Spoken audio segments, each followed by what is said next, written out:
Hello there. You don't have to be a wild foodie to know all about thistles. If you've ever walked in the countryside, or indeed in an inner city park, you probably walked on them, sat on them, pricked yourself with them. From a wild food point of view though, thistles make a very good, useful resource. In fact, talking several years ago to Mors Kahansky, the veteran Canadian outdoors and survival expert, he actually reckons you can live off thistles. From my own point of view, I think I'd prefer more variety in my diet than just thistles. There's chickweed, nettle and dandelion I would also add alongside because they're the most common ones you can find.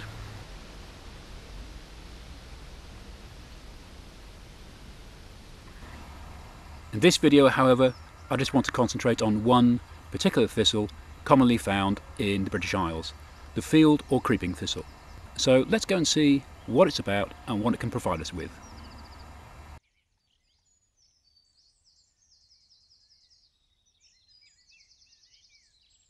This particular thistle is common in fields, waste places and along roadsides.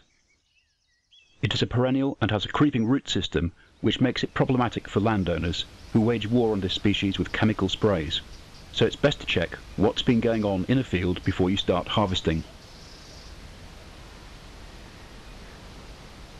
Although it is theoretically possible to eat the lance-shaped, nearly stalkless leaves once the prickles have been removed, quite honestly it isn't worth the effort.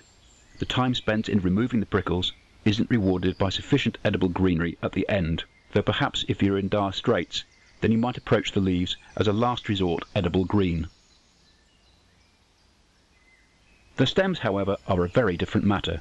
They are generally without prickles and smooth, and slightly grooved, and sometimes they are slightly cottony.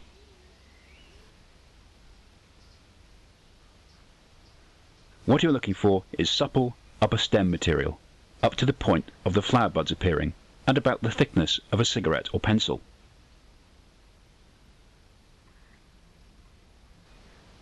Harvesting is pretty straightforward. With a gloved hand, hold the flower bud mass and then cut away the lower leaves.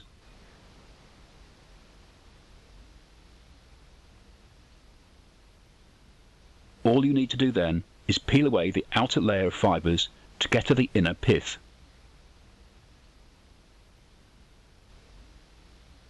It is this crisp and slightly succulent pith that you're after. You can use younger stems, but again the reward for the effort put in doesn't really justify your time. However, the very youngest stems don't need to be peeled. Because of its creeping root system, the field thistle is often found in colonies, which means that it doesn't generally take long to acquire a good batch of edible greenery for your cooking pot, seen here alongside 3 marsh thistle stalks on the left-hand side.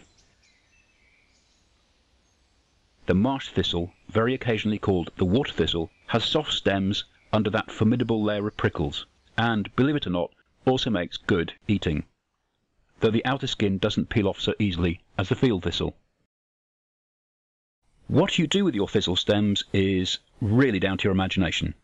They can be steamed, boiled or stir-fried, and used with whatever ethnic style flavours you fancy.